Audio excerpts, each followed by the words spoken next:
Halo, bertemu lagi dengan kami, kelompok 2. Kali ini kita akan membahas kasus berakhlak dari seorang pejuang pendidikan, Ibu Sri Handayani. Yuk disimak ceritanya. Ibu Sri Handayani, seorang pejuang pendidikan di SD Pojok, Dusun Wates, Kecamatan Pulau Kulon, Kabupaten Grobogan. Beliau mendedikasikan hidupnya untuk mencerdaskan generasi penerus bangsa. Setiap harinya, beliau menyusuri jalan rusak yang berkelok-kelok demi menuju sekolah. Jatuh dari motor berkali-kali pun sudah sering dialaminya. Pengabdi bangsa ini bahkan merelakan kesempatannya untuk mengajar di sekolah yang lebih besar. Setelah suaminya meninggal, Ibu Sri berjanji untuk mendedikasikan sisa masa kerjanya di SD kecil Pojok. Karena beliau melihat bahwa anak-anak di sana masih sangat membutuhkan pendidikan. Ada satu cita-cita besar beliau adalah agar anak-anak di sana dapat mengenyam pendidikan yang lebih tinggi supaya dapat meneruskan estafet pengabdiannya atau mengangkat taraf ekonomi desanya. Berdasarkan film dokumenter Pengabdian untuk Negeri, kami melakukan beberapa analisis berkaitan dengan nilai berakhlak. Yang pertama, bentuk penerapan dan pelanggaran. Penerapan. Ibu Sri Handayani adalah seorang pendidik yang sangat mencintai pekerjaannya. Beliau berdedikasi tinggi dalam mengajar anak-anak yang bersekolah di SD Kecil Pojok, Dusun Wates, Kecamatan Pulau Kulon, Kabupaten Grobogan. Karena begitu besar harapannya untuk memberikan pendidikan yang lebih baik bagi anak-anak tersebut, ia rela menghadapi berbagai rintangan yang sebenarnya tidak sepadan dengan gaji yang ia dapatkan.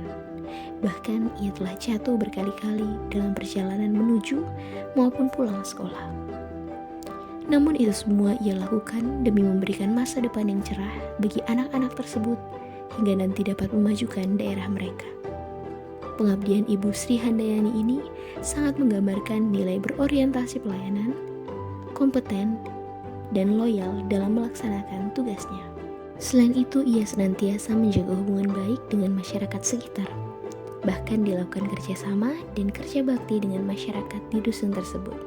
Dengan demikian, ia telah menerapkan nilai harmonis dan kolaboratif.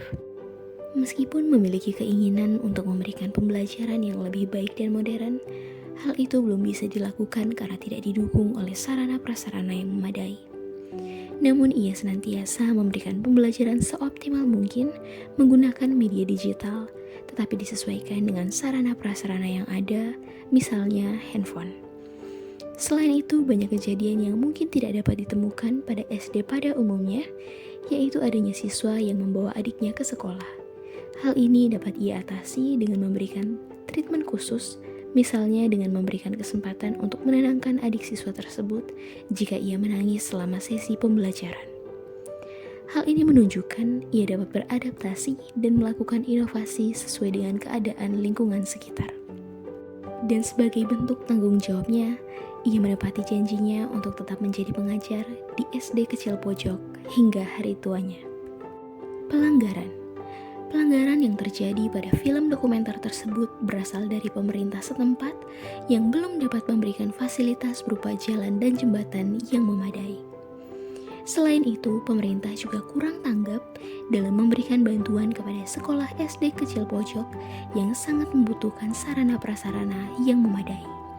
Kedua hal ini menunjukkan bahwa pemerintah telah melanggar nilai berorientasi pelayanan dan kolaboratif. Lalu apakah dampak tidak diterapkannya nilai berakhlak ini? Pertama, SD Kecil Pojok menjalani pembelajaran yang kurang memadai karena keterbatasan sarana dan prasarana. 2. Akses yang kurang memadai membuat Bu Sri Handayani harus jatuh berkali-kali dari sepeda motor dalam perjalanan menuju dan pulang sekolah. 3. Dibutuhkannya waktu yang lama untuk datang ke sekolah. Untuk itu, dibutuhkan solusi untuk mengatasi hal tersebut, yaitu memberikan bantuan kepada SD Kecil Pojok berupa sarana-prasarana yang memadai untuk menunjang kegiatan belajar mengajar secara aktual dan modern. Selain itu, juga dapat melakukan perbaikan jalan dan jembatan di dusun tersebut. Ketika hal tersebut diterapkan, maka akan memberikan efek berikut. 1. Siswa-siswi SD Kecil Pojok dapat melaksanakan pembelajaran yang layak dengan lebih interaktif, kreatif, dan modern. 2. Ibu Sri Handayani dan pengajar lain dapat mengoptimalkan tugasnya tanpa terhambat oleh jalan yang rusak. Dan itulah kasus berakhlak dari Ibu Sri Handayani. Semoga kita bisa memetik pembelajaran berharga dari apa yang beliau tanam ya. Semangat menerapkan nilai berakhlak dan sampai jumpa di video berikutnya.